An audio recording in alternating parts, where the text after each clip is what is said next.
wali murid. Dan kalau bisa nanti wali murid itu ya dikirim nanti wali murid kelas 1 atau kelas 2. Jangan dikirim wali murid yang kelas 6. Sebenarnya nggak selesai di sekolah itu, nggak lihat lagi sekolah itu.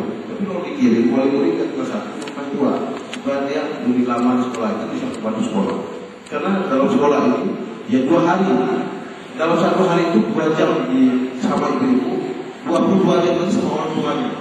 Kalau ke depan ini bisa dilakukan misalnya ditanya, ada tak PR, ada tak tugas, berapa konten hari ini oleh ibu? Maunya ada kuliah dari orang tua. Ini yang perlu kita bangun. Makanya perlu kita sosialisasikan ini kepada wali murid.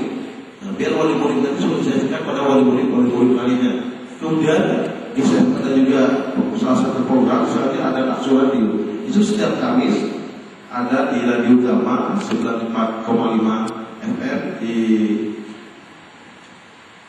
jam 3 sampai jam 5, 2 jam. Itu silakan didengar, silakan dikirim SMS, silakan dikirim pesan atau di telepon. Itu bicarakan masalah pendidikan selama 2 jam di radio. Termasuk kita membangkitkan semangat orang-orang murid untuk meningkat kepeduliannya kepada pendidikan. Tapi yang jelas, saya tidak mengharapkan adanya pendidikan gratis untuk di Aceh, tetapi menjadikan pendidikan itu mahal. Pendidikan mahal, tak bisa dengan gratis. Kalau gratis berarti sama dengan kita hasilkan ayam potong. Kalau ayam potong dikasih umpan, dikasih beras, toko semua. Kadang-kadang dia kan lambat kasih makan mati, kena petir mati.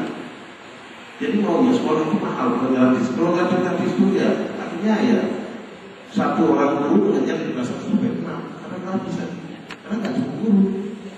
Maka sekolah itu mahal. Jadi harapan saya pada ibu-ibu yang jelas ini tidak terpisah sampai di sini.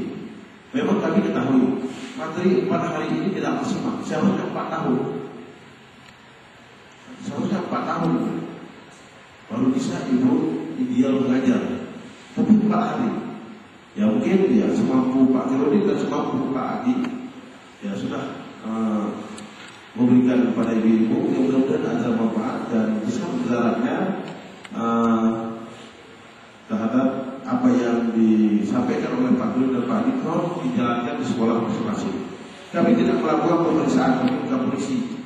Oh, jangan gara-gara saya buat LPPD karena takut dan kaget saya. Tidak demikian.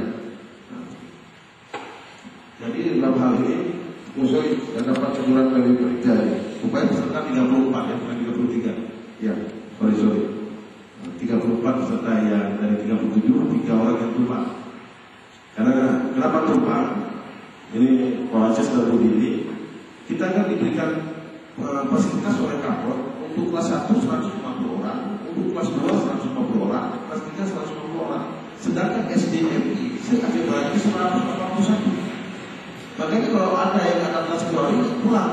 Kan waktu bukan saya nggak kasih tahu, tapi saya nggak salah. Nggak menghakimi, saya tahu. Kalau 1 hari ini datang, besok datang, ya bisa datang.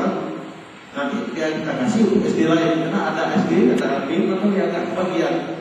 Nah, karena nggak bisa 181 ini. Karena Kapol hanya memberikan kepada kami, wewenang kami itu 150 orang. Walaupun sekolah 181 buah. Nah, makanya ya agak otoritas sedikit. Kemudian kalau biasanya kalau dibuat oleh dinas, kalau acara 5 hari kita buat 2 hari dan selesai, kita bisa pulang. Kemudian kami adalah orang yang sangat nekat, ya mungkin unik ya mungkin. Jadi kami siap memperjuangkan lewat CD sebenarnya. Jadi beberapa orang itu di sini kita harus menunjukkan. Walaupun hari pertama hari 37, hari terakhir baru bertahan 34, artinya dihitung 34. Jadi normal ini kami tidak monopol, yang mudah-mudahan apa yang kita jalankan agar manfaat bagi ibu dan bapak dan bagi anak-anak yang Cipanas ini. Ya mudah-mudahan hasil dari yang training ini ibu bisa melahirkan anak-anak yang cerdas untuk calon pengganti ibu ini nanti kalau pengganti Pawajah. Jadi kalau saya belum menggunakan Inggris. Ini dan Pawajah sudah ada di Inggris sekian lama. Ya, mudah-mudahan ibu saya usulkan anak-anak lain dari Aceh Barat ini ya, untuk meraih jabatan-jabatan tertentu di luar negeri. Saya pikir bukan kita berkiprah di suatu aja, kita bisa berkiprah di internasional. Kenapa tidak? Contoh aja kepala BPD Aceh itu kan orang Sari, orang paling lucu sana.